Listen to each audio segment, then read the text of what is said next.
Professor, o áudio tá ruim.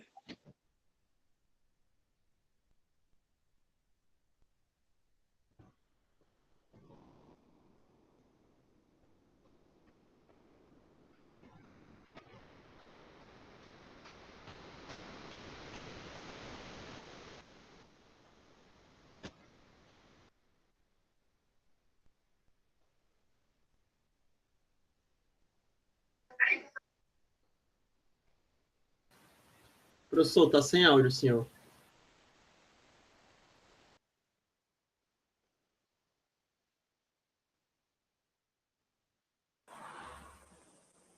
Professor, o áudio do senhor está mutado, não dá para ouvir nada que o senhor está falando, não.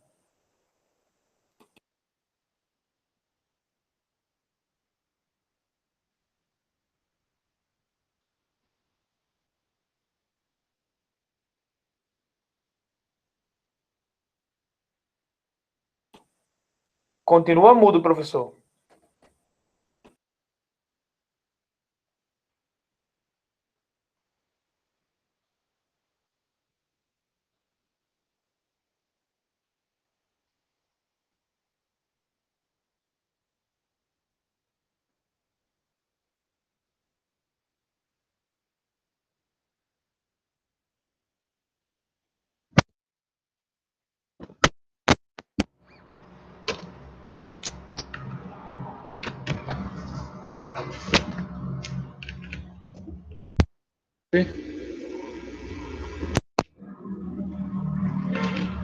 Assim ouve. Agora o problema é que eu não escuto vocês. Dá para ouvir agora, professor. Agora tá funcionando. Alô, 1, 2. Me escuta bem? Sim, agora dá para Sim. ouvir. Alguém fale alguma coisa só para eu saber se eu estou tendo o retorno de vocês. Dá para Alô? ouvir agora.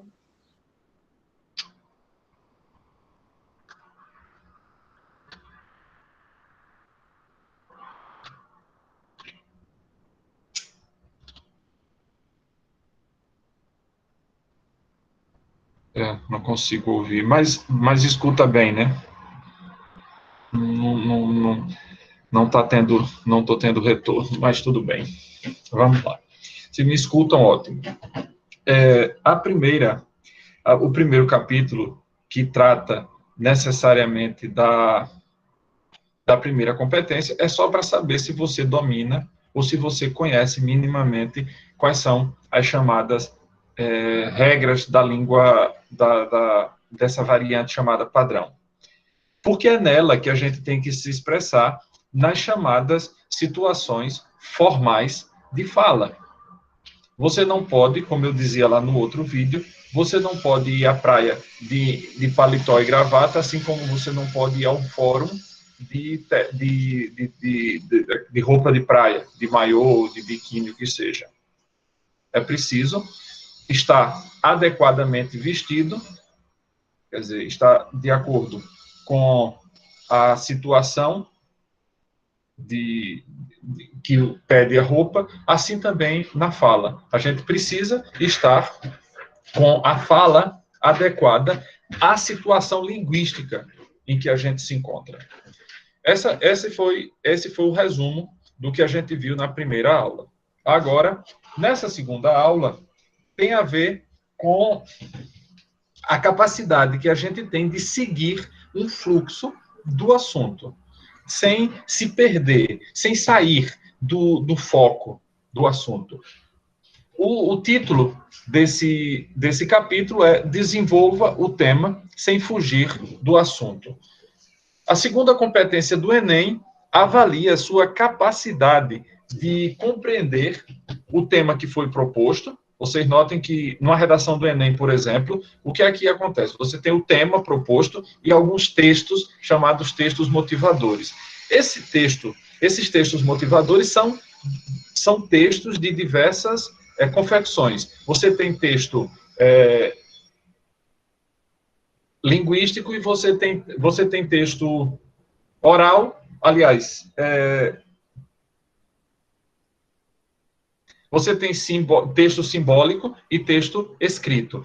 Você tem mapa, você tem gráfico que você precisa interpretar. Também isso é um texto, é uma linguagem, e a gente precisa interpretá-la. Esses dados, esses chamados textos motivadores, nos ajudam a melhor compreender o tema que está proposto, para que, enfim, nos possamos posicionar a respeito dele. Então, essa segunda competência, como eu estava dizendo, é a capacidade de compreensão do tema proposto, primeira coisa. Segunda, a aplicação de conceitos de várias áreas do conhecimento. Então, a gente precisa, nesse momento, conjugar todos aqueles conhecimentos que a gente adquiriu. É por isso que esse nível todo que a gente está chama-se nível básico. Nível básico porque o objetivo dele é dar-nos a base através da qual a gente vai construir uma argumentação. Então, o primeiro ponto é compreender o tema proposto. Segundo, aplicar os conceitos das várias áreas do conhecimento. Para quê, objetivamente? Para explicar o tema, para defendê-lo ou contradizê-lo, se seja o caso, desenvolvendo dentro daqueles limites estruturais que de um texto dissertativo argumentativo. Eu vou compartilhar a tela com vocês.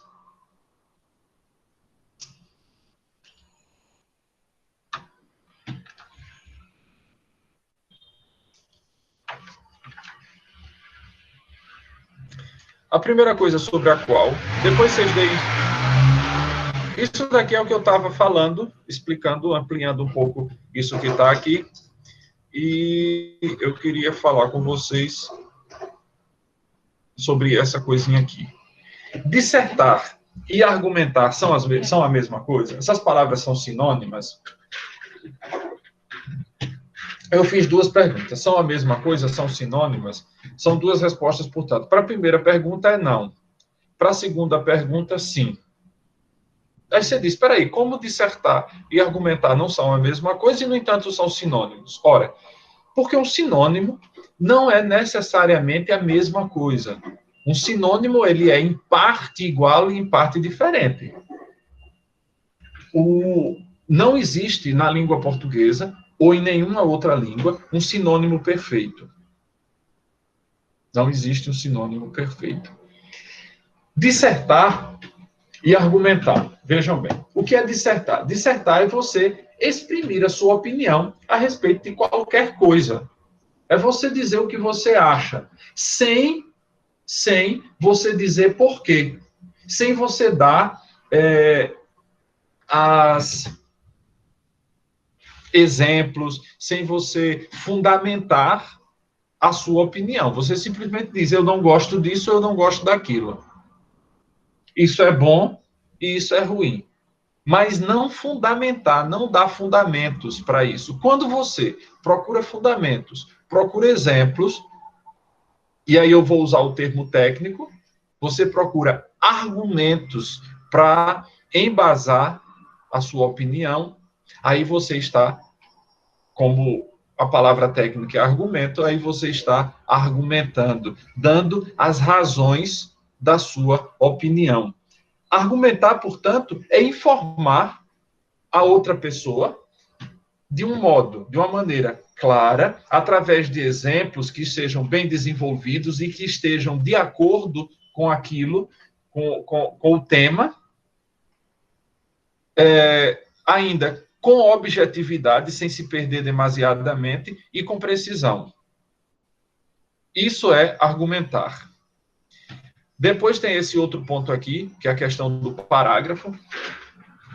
Por que é importante a gente pensar no parágrafo? Porque, veja bem,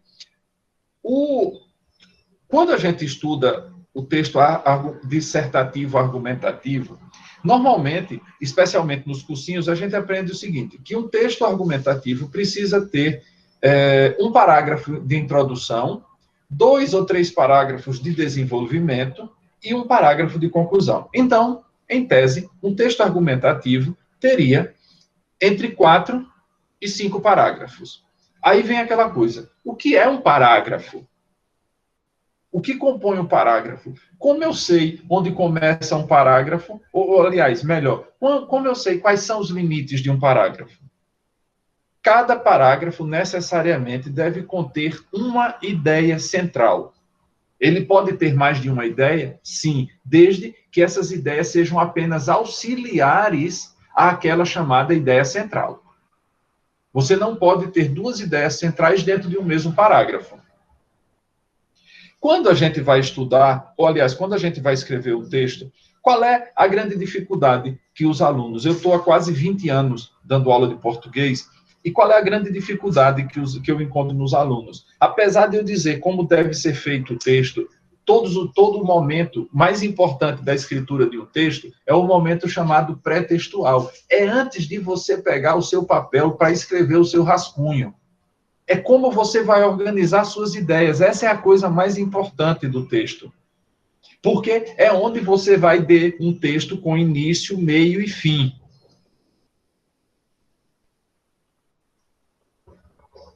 Só um instantezinho que estão batendo aqui na minha porta, eu vou olhar o que é.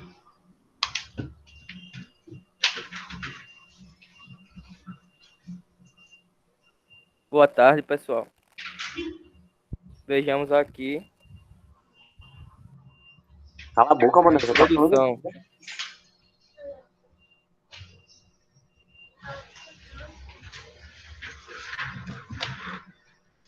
Acho que deveria ser alguma assombração, porque não tinha nada lá.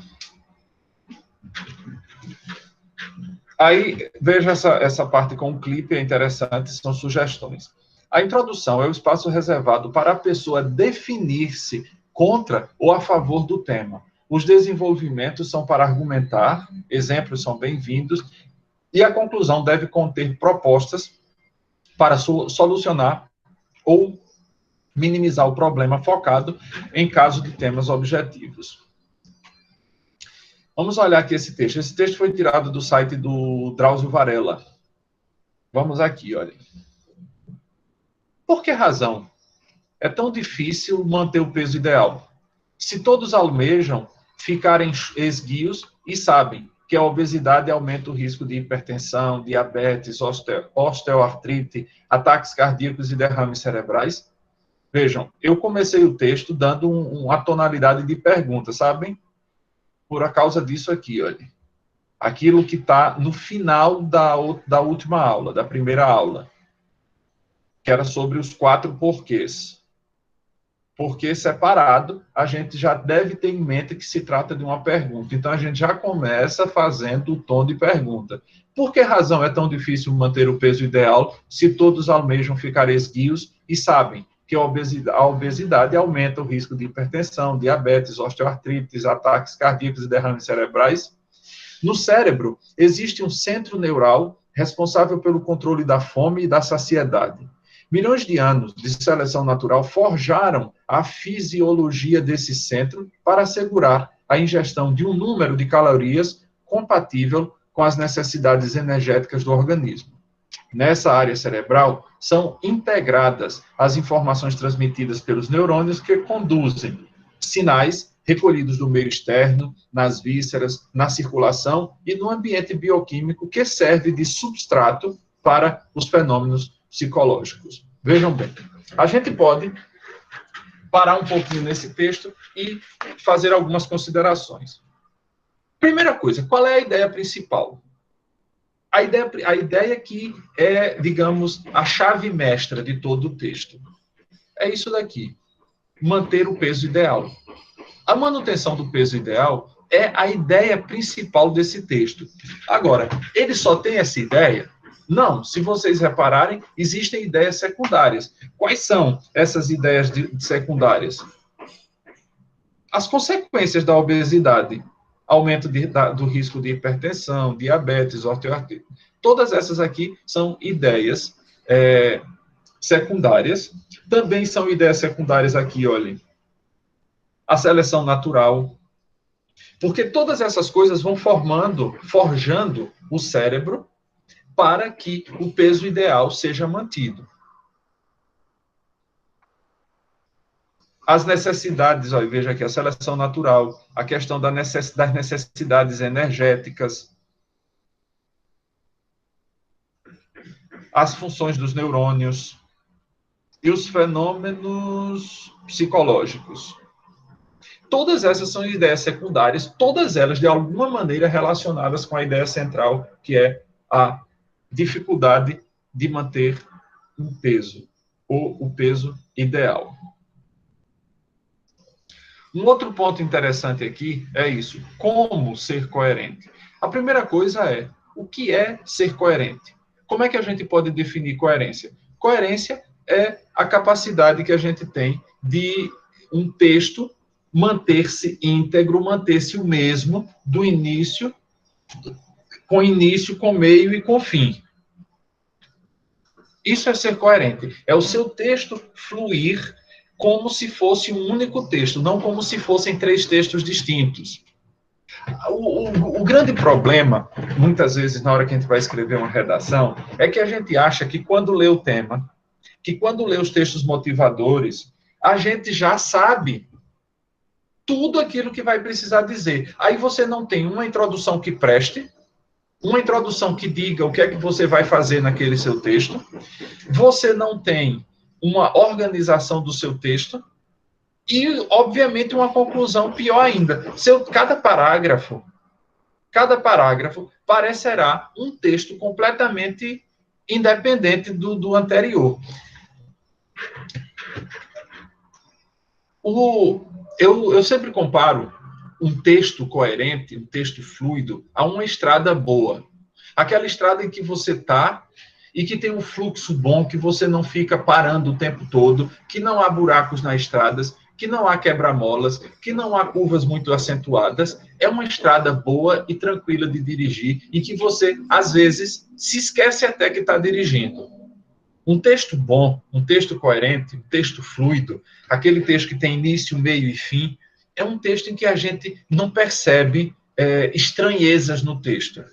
Muitas vezes, era interessante a gente, quando vai ler qualquer texto, um leitor consciente, capaz de fazer isso, observar. Veja,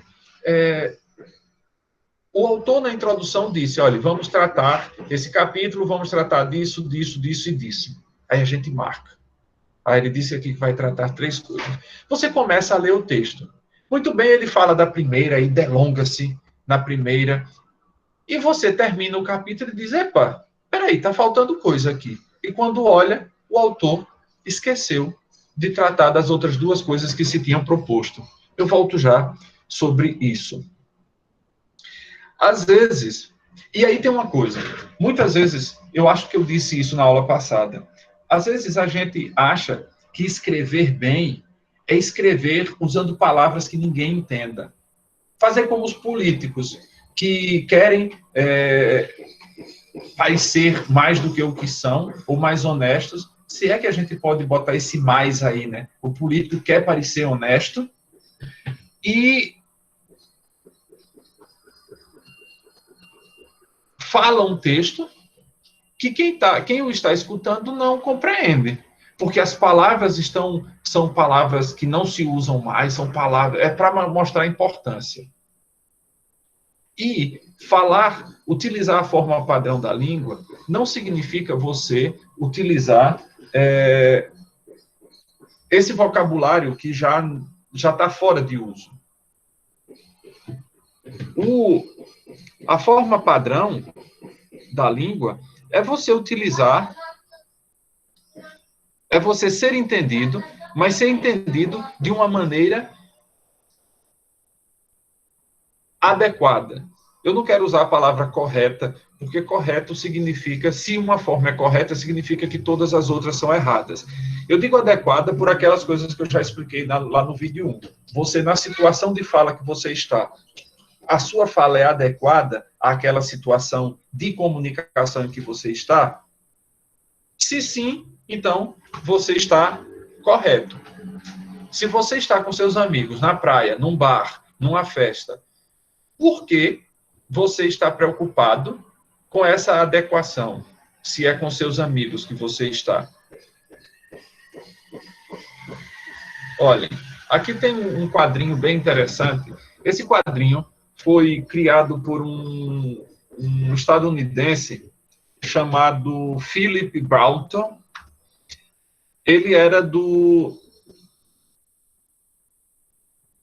um funcionário do Departamento Administrativo de Saúde, que é o que muitas vezes acontece nas comunicações gerenciais ou empresariais. Você fala, é bonito, organizado, mas no fim não diz nada. Eu tenho uma amiga que dizia assim, ele fala uma farmácia, eu não entendo um AS. É porque, na verdade, não tem nenhum AS ali. Vejam, essa tabela é um exemplo disso. Você pode escolher qualquer palavra daqui, depois juntar com qualquer palavra daqui e com qualquer outra daqui e voltar fazendo o mesmo percurso. Voltar não para a segunda. Você vem primeira, segunda, terceira, primeira, segunda, terceira, primeira, segunda, terceira. Vou dar um exemplo. É preciso implementar em nossa empresa a estruturação funcional para quê? Para redimensionar a setorização diferencial e, enfim, dinamizar a operacionalidade sistêmica e também flexibilizar a estabilização exponencial. Você vê, o cara disse um monte de coisa. Há um outro bem mais bonito do que esse, porque eu já procurei tanto, que é bem mais completo. Você faz um discurso de 30 minutos sem dizer absolutamente nada, sem ter conteúdo algum, mas ter palavras bonitas. Vejam, quantas vezes a gente não escuta isso nos gerentes e nos coach, por exemplo. Aqui, nesse parágrafo, está explicando isso que eu disse. Você escolhe qualquer palavra daqui, qualquer palavra daqui, qualquer palavra daqui, e faz essa mesma coisa que vocês viram como foi que eu fiz, né? Às vezes eu boto uma palavra só a fim de dinamizar a setorização funcional, mas só para ligar, né, as partes. Aí é o que chama de coesão. Coesão é a ligação. Coerência é a unidade. O texto é o mesmo, do início até o fim, e coerência, ele tá todo coladinho, tá todo... as unidades estão interligadas. Vamos aqui, um exemplo. Uma redação de um vestibular que houve no Rio de Janeiro. Tem essa que era o tema, além dos textos motivadores, obviamente. O Brasil é um país plural. Esta variedade favorece uma convivência social harmônica? Isso era o tema. Depois, na frente, a autora, Raquel Baiense, vai criticar porque o aluno disse que o Brasil é um país. Mas veja que no tema, a própria entidade do vestibular já colocou isso no tema. O Brasil é um país plural. Aí veja aqui o texto. Brasil, país em desarmonia. O Brasil é um país com uma das maiores diversidades raciais, culturais e religiosas. Apesar de estar sofrendo uma crise social e política, é exemplo a ser seguido na questão da convivência em harmonia entre vários tipos de pessoas. Não que o preconceito seja inexistente, mas nesse aspecto está à frente de países do primeiro mundo. Aí veja. O título não está coerente com a ideia contida na introdução. De fato, aí eu concordo. Ela diz, Brasil, país em desarmonia, só que quando você lê, você percebe que existe alguma coisa de desarmonia, mas o que prevalece é a harmonia. Apesar, veja, ele botou aqui um apesar de, né? Não sei se é ele ou ela, mas eu vou dizer ele. O Brasil é um país com a maior diversidade raciais, culturais e religiosas. Apesar de ter uma crise social e política, é um exemplo de harmonia. Então, veja, o título disse uma coisa e na introdução já está dizendo outra completamente distinta. Esse daqui, essa foi o título que o autor escolheu, não o tema. Aí, aqui ela critica, né? O Brasil é um país. Para que a redundância? Ora, a redundância está desde o título. Ela está criticando o rapaz ou a moça que escreveu o Brasil é um país, mas não criticou a universidade ou a escola que botou isso. E eu também não vejo muita razão de criticar, não, porque esse aqui é um tipo de redundância. Você diz, meu pai é um homem de bem. Meu pai é uma pessoa de bem. Ora, é claro que ele é um homem no sentido de ser humano. É claro que ele é uma pessoa. Essas são redundâncias que são aceitáveis. Eu não sei por que a Raquel Baiense critica isso. Não seria melhor dizer o Brasil possui uma das maiores diversidades? É claro que seria. Mas o título já está sugerindo isso. E eu não vejo nada demais aqui. Eu mesmo Se fosse corrigir uma redação dessa, por isso aqui, eu não tiraria a pontuação do rapaz ou da moça. Tiraria por falta de desacordo entre o título e o texto. Aí, uma coisa que precisa ter cuidado. A repetição da palavra país. Ó, no mesmo parágrafo. 2 e 3. Você poderia botar nação, estado, outras palavras que substituíssem. Na introdução é importante ressaltar o que será desenvolvido. Essa é a grande coisa. Por que as pessoas não conseguem fazer uma introdução que preste, uma introdução de verdade? Porque não param para pensar o que é que vão escrever. Você precisa de pegar um pedacinho de papel, um lápis, e dizer, o tema é esse, o Brasil, como é o tema? O Brasil é um país plural. Aí você vai colocar o que é que você entende por pluralidade, que tipo de pluralidade você vai querer enfocar no seu texto. Aí você toma nota, racial, racial, cultural e alguma outra aí qualquer. Ele botou aqui. Religiosa, pronto. Escolhe essas 3. Nessa pluralidade. Aí você botou essas 3. E você vai desenvolver isso. Agora, vejam aqui. Ele botou essas diversidades, aí falou da crise, disse que é um país harmônico, aí vamos para o parágrafo seguinte. Essa miscigenação ocorrida, esta miscigenação, tá certo? Porque se ele dissesse essa, era referido a uma coisa que ele disse aqui. Ele não disse que houve miscigenação. Mas veja bem, quando eu digo esta miscigenação, aqui você está dizendo que você vai dizer que tipo de miscigenação houve esta. Mas aqui não está dizendo que houve mistura de branco com negro, de negro com índio, de branco com índio, de índio com mistura de branco com negro. Não tem, não está dito. Então, talvez isso aqui não coubesse, o melhor fosse. No Brasil ocorreu uma grande miscigenação racial, que resultou em um grande desenvolvimento cultural. Mas vamos ler do jeito que ele escreveu, né? Essa miscigenação ocorrida no Brasil resultou em um grande desenvolvimento cultural. Então, vejam que aqui ele voltou para a questão das diversidades, né? Então, de certo sentido, está coerente. Falou da miscigenação tem a ver com raça. Em cada parte do Brasil, há um tipo de cultura diferente. Por isso, viajar a diferentes regiões do país é como ir a vários países diferentes. Com isso, a cultura musical... Espera e aqui que não trata de música? Com isso, a cultura musical brasileira é admirada por outros países, já que a mistura de vários tipos musicais resulta em sons exclusivos do Brasil, assim atraindo turistas de todo o mundo. Olha que ele já botou aqui mais coisa. Quer dizer, um texto que denota sem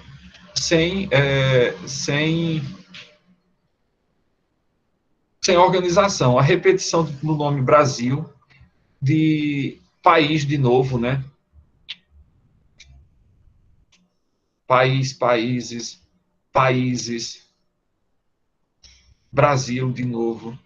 Então, são coisas que a gente precisa considerar para que o texto não fique uma coisa horrorosa, mal feita.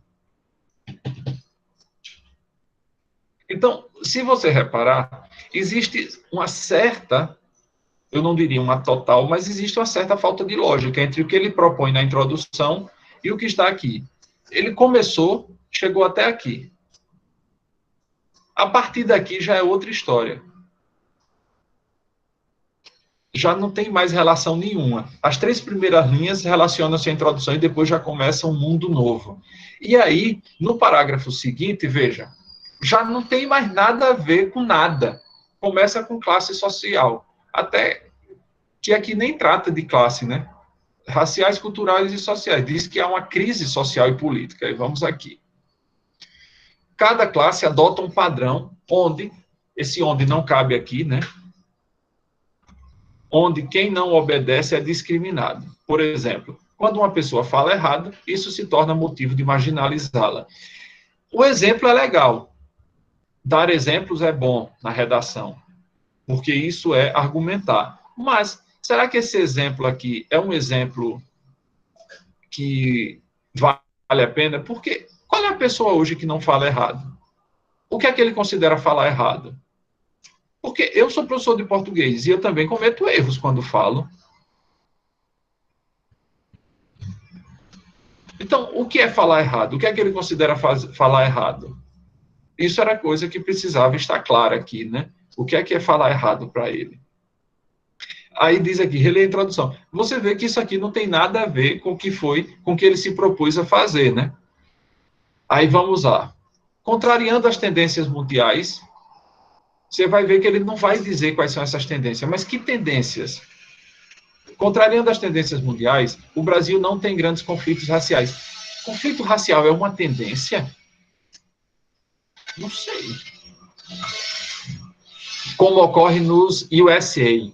Por que essa sigla em inglês e não botar EUA, Estados Unidos da América? Por que essa sigla em inglês? O apartheid até se aceita, como as que ocorreram nos EUA, nos Estados Unidos da América, e no apartheid na África do Sul. Só faltou ele ter colocado South África. Ou religiosas, como ocorrem até hoje na região da Palestina e no norte da Espanha. Aí, veja, qual é a relação disso com a introdução? Simplesmente toca na questão religiosa que ele não desenvolveu aqui, né?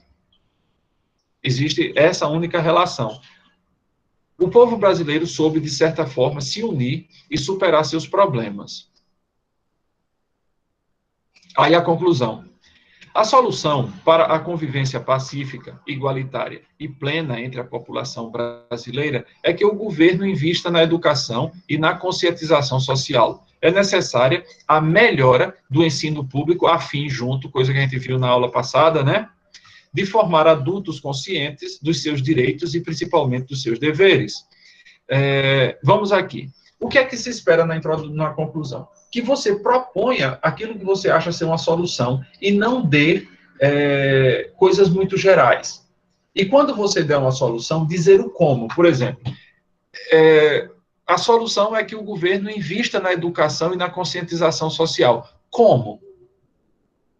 Como? Que tipo de investimento? Investimento financeiro? Investimento pessoal? Que governo? O governo federal, estadual, municipal?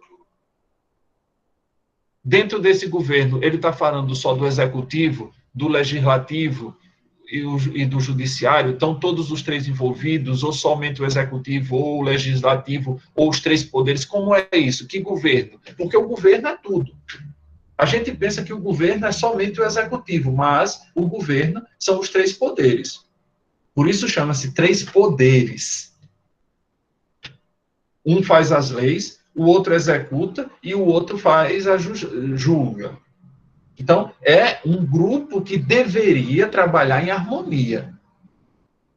Mas a que governo ele se refere? Não diz. Como esse investimento na educação e na conscientização social? Era preciso deixar isso claro, não está claro aqui.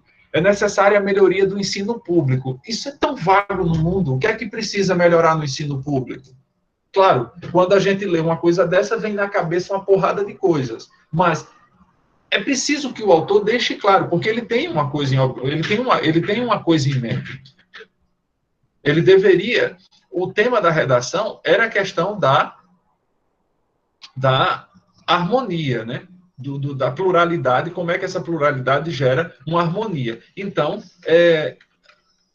chegar aqui e dizer como é que essa harmonia ia ser gerada através de uma melhora do ensino público. Aqui tem o outro texto, é um texto já melhor. Veja, quando eu estou apresentando os textos, eu não estou sendo a favor nem contra nenhum deles, mas vamos aqui. Brasil harmônico. Isso daqui é uma reescrita desse texto de cima, não quer dizer que isso foi um outro autor, simplesmente foi a autora, a Raquel Baiense, que reescreveu o texto de cima, com as ideias que o camarada teve, e deu um formato melhor a ele. Apesar das diversidades raciais, culturais e religiosas, o Brasil convive em harmonia. Se há preconceito, para uma minoria, sem dúvida. Até porque nem todos pensam ou sentem da mesma forma. Mas nada que lembre, por exemplo, o apartheid na África do Sul. Viu como ficou melhor o texto? A reescrita ficou mais bem, digamos, mais uniforme. Aí vamos aqui. O foco na raça, veja, raça, cultura, religião. Raça, cada um desses vai dar um parágrafo. O foco na raça deste país está mudando. Haja visto todo o empenho do governo federal, já especificou qual era o governo, e de algumas instituições de ensino para a realização de vestibulares com cotas específicas para negros. Hoje, respeita-se mais a história do país. A pluralidade cultural só realça a nação, não só diante do próprio povo, mas também em relação aos outros. Veja que, em vez de repetir aos outros povos, botou-se em frente aos outros. É claro que a gente entende tratar-se de outro povo. Veja outra coisa aqui. Em vez de dizer país, disse nação, tá vendo? País. Teve aqui país, outro país um pouco mais distante, mas em vez disso botou nação, que já está mais perto. O que acaba atraindo milhões de turistas anualmente. São músicas, ritmos, festas totalmente diferentes. A religião católica, que é a predominante, não proíbe o espaço das outras. Isso daqui eu acho que deveria estar no outro parágrafo. Porque é aqui que vai falar mais de religiosidade. Mas vamos ver aqui. Para que a harmonia se faça ainda mais presente, algumas medidas devem ser tomadas, como incentivar festas religiosas. Aqui tá. Que medidas devem ser tomadas? Incentivar festas religiosas, mas que festa religiosa? Por exemplo, como o Círio de Nazaré, levar a cultura para lugares mais distantes, como vem acontecendo no Rio de Janeiro, com a criação das lonas culturais, e incentivar e apoiar a cotas para negros nas universidades, já que se tem um país tão bonito por natureza, não custa preservá-lo. É a população quem ganha. Veja que esse texto ficou bem mais claro, bem mais organizado, né? Você tem um texto com início, com meio e com fim. 3 parágrafos, mas 3 parágrafos que foram muito mais bem escritos. Deixa eu ver, eu tenho uma coisa para falar aqui. Não, eu volto a essa ideia um pouquinho mais na frente, que eu vou precisar, tem um tópico específico sobre ele na página, depois dessa página aqui. Veja bem, na hora da redação é preciso você prestar atenção naquilo que está na capa da folha de redação. Leia tudo aquilo, o que é que você pode e o que é que você deve evitar sob pena de perder sua redação. Veja, escreva com uma letra legível. Amigo, vocês fazem curso técnico. Em tese, vocês estudaram uma coisinha chamada caligrafia técnica lá, acho que no primeiro ano. Primeiro ou segundo ano, vocês estudaram isso. Não custa escrever o seu texto em caligrafia técnica, se você tem uma letra ruim. Ou comprar um caderninho de caligrafia e fazer uns exercícios, que nem precisa. Você chega na internet, bota exercício de caligrafia, vai aparecer um monte de pagininha para você baixar e fazer de graça. Não custa nada. Um exemplo que aconteceu comigo.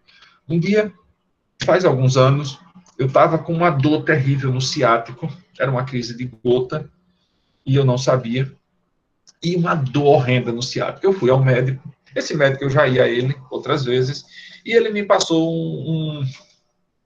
um ortopedista, né? Ele me passou a receita, só que eu estava com tanta dor, porque a letra dele é ruim de entender, e eu já acostumado, quando ele ia dizendo o nome dos remédios, que ele pegava a receita e lia com os nomes dos remédios, eu tomava nota do nome dos remédios no papel, mas a dor era tanta que eu nem me lembrei disso. Saí, dobrei o papel, coloquei no bolso, uma farmácia perto, fui, cheguei lá, o camarada pegou o papel da receita, aí olhou, virou de cabeça para baixo, aí botou contra a luz para ver se entendia, disse, olha, moço, eu acho, disse, meu amigo, se o senhor achou, não foi meu, porque eu não perdi nada. Fui a outra farmácia, o camarada nem fez nada, só olhou e disse, meu amigo, isso aqui não dá para eu ler, não. Eu voltei no consultório, entreguei, perguntei à atendente do médico, disse, você consegue ler a letra do doutor Coisinha? Ela disse, às vezes. Eu digo, minha filha, tente decifrar isso aqui para mim. Ela olhou, aí disse, não, hoje está complicado. Veja, ele está no horáriozinho aí livre, vá ali e fale com ele. Aí eu entrei e disse, doutor, olha, nem eu estou entendendo, nem os farmacêuticos nenhum estão entendendo o que foi que o senhor escreveu. Ele olhou e disse, sente aí, bora fazer outra consulta. Repara, nem ele conseguia entender o que ele mesmo tinha Se é que a gente pode chamar aquilo de escrito, né? Agora, imagine, o cara que vai corrigir, ele tem 100 redações para corrigir. Você acha que ele vai perder tempo para tentar decifrar os seus hieroglifos? Então, faça uma letrinha um pouquinho melhor. Preste atenção na quantidade de linhas mínimas e máximas que estão pedidas. Hoje, no Enem, você precisa ter, no mínimo, 7 linhas de texto autoral. 7 linhas de texto autoral e, no máximo, 30 linhas. 30. Se você botar 31, você já perdeu a redação, porque você já foi fora do espaço, do quadradinho que está previsto para a redação. Então, preste atenção na quantidade. Por isso que é importante se programar, se organizar para o texto. Leia atentamente o tema, quantas vezes forem necessárias. A única possibilidade de tirar um 0 é fugir totalmente ao tema. Obedeça aos tipos de composição. Aqui ele colocou narração, descrição, dissertação. É claro que, na maioria das redações dos vestibulares, o que pede é dissertação ou argumentação, que, no caso, para os vestibulares, é exatamente a mesma coisa. Se botar argumentação ou dissertação, você vai ter, mesmo que bote dissertação, você vai ter que fundamentar a sua ideia, você vai ter que dissertar, você vai ter que argumentar e não dissertar, tá certo? Escreva lá, não escreva lápis, a não ser que seja o rascunho, obviamente. E quando você for passar a caneta, preste atenção numa coisa muito simples. A cor da caneta que foi pedida, porque se lá no edital e na folha de rosto disse que tinha que ser com caneta preta, meu caro, se você fizer com caneta azul, você vai perder o seu texto, porque você descumpriu uma regra. Essa coisa aqui é importante, tem a ver com isso que eu disse aqui, com o mínimo de linhas, e aí eu já faço a ligação entre esse e o mínimo de linhas. Não copie, nem recorra à frase do texto motivador, usando-as como se fossem suas. O corretor é treinado. Eu digo porque eu fiz o curso, eu acho que eu disse a vocês, né? Eu fiz o curso de corretor da FGV, de corretor do Enem, da FGV, que eu queria entender como funcionava para poder ensinar melhor. Então, veja, a gente é treinado para reconhecer as partes dos textos motivadores. E aí, quando você pega o texto e olha, o camarada escreveu 10 linhas. Só que dessas 10 linhas, 7 eram tiradas do texto motivador. O que é que sobrou dele? 3 linhas. 3 linhas eram dele. Ele atingiu o mínimo de 7 linhas, que tinham que ser linhas compostas por ele, não tiradas ou copiadas do texto motivador. Não, ele vai perder por insuficiência. Não use gírias, nem faça uso de linguagem informal. É aquela história da adequação que eu disse para vocês no vídeo passado, na aula passada, e comecei essa aula falando exatamente sobre isso, né? A gente precisa se adequar. Quando uma redação desse tipo, é preciso usar essa chamada linguagem formal. Não use a primeira pessoa, nem do singular, nem do plural. Vivemos em um país, bote vive-se. Sabemos que, sabe-se que, é sabido que. Não utilize o pronome você, porque essas coisas não fazem parte. Então, eu disse, quando eu estava falando da redação, daquele texto já mais bem organizado, eu disse que tinha uma coisa para falar, mas que estava nessa página chamada, que era a página 54. Leitura. Vejam, naqueles pedaços que ele diz ali, especialmente quando no último parágrafo diz: para que a harmonia se faça mais presente, algumas medidas devem ser tomadas, como incentivar festas religiosas, como o Círio de Nazaré. Veja, quantas pessoas que não são do Pará sabem da existência do Círio de Nazaré, por exemplo? Como é que a gente sabe da existência do Círio de Nazaré? Assistindo aos noticiários, porque durante a festa do Círio, que eu acho que acontece por dezembro, é notícia em todos os telejornais. Diz aqui, levar a cultura para os lugares mais distantes, como vem acontecendo no Rio. Como se sabe disso? Através de leitura, de jornal, através das notícias pela internet, a criação das lonas culturais. Veja que aqui foi uma coisa bem específica. Ler é ainda hoje, e quando eu estou falando de ler, eu não estou de pegar um livro ou uma coisa de papel e ler. Ler também é você ouvir uma notícia num jornal, num telejornal com atenção. Isso também é ler. Ler é também você estar andando na rua e prestar atenção em alguma coisa que está acontecendo. Isso também é leitura. Ler é decodificar.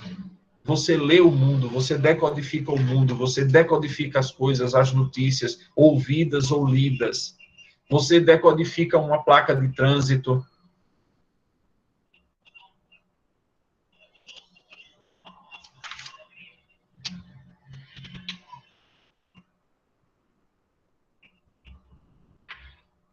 Veja, aqui tem uma brincadeira. Depois vocês façam isso Pegue um livro e diga. Para saber o quanto a gente conhece das coisas. Transgênico, por exemplo, é um organismo que possui um ou dois gêneros a mais, ou é um organismo geneticamente modificado? Casuísmo é a aceitação passiva de doutrina, ideias ou princípios, ou oportunismo? Altruísta é uma pessoa egocêntrica ou uma pessoa generosa que ama mais o próximo que a si mesmo? Vanguarda é um movimento musical do final dos anos 60 ou representa ideias avançadas? Intifada é uma pessoa que contraiu tifo, uma doença infecciosa, ou é um movimento insurrecional palestino contra a ocupação israelense na Cisjordânia, na faixa de Gaza? Então, isso daí são testes. A gente precisa ter um vocabulário amplo, que a gente só adquire esse vocabulário através da leitura e de consulta ao dicionário. Veja, não sei se dá para vocês verem, deixe-me só mudar aqui a tela para eu ver se está aparecendo. Está vendo isso aqui? Que eu estou circulando aqui com o mouse? Tudo isso aqui é dicionário. Ainda tem mais uns aqui embaixo, está vendo essa parte escura aqui? Tudo isso é dicionário.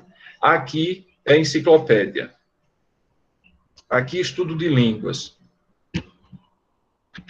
Aqui tem dicionário de grego, de latim, de português tem aqui. Cadê nem? Onde é que ele está? Só vendo. Está bem aqui. Esse é o dicionário de português, um dos. Eu tenho aplicativo no celular, que é o que eu mais uso no fim da história. Porque eu estou lendo um texto, quem tem isso daqui, um Kindle, por exemplo, eu não sei se os outros fazem isso, mas quem tem o Kindle, por exemplo, se você clica numa palavra, olha,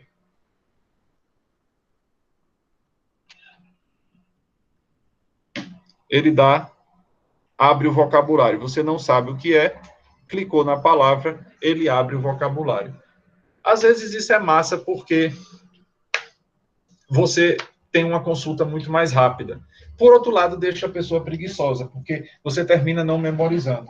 Consultar o dicionário de papel, às vezes, é tão chato que você vê a palavra, memoriza para não ter que ir atrás de novo. Aqui não, às vezes eu vejo a mesma palavra 2, 3 vezes e não me lembro o que ela é, porque é fácil, é só eu tocar o dedo e o dicionário abre. Cadê? Deixa eu voltar para a tela onde eu estava.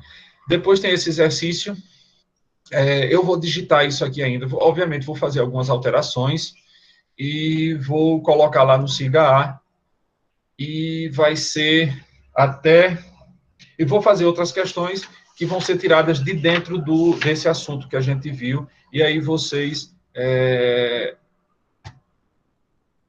vão ter até a próxima quinta-feira para responder.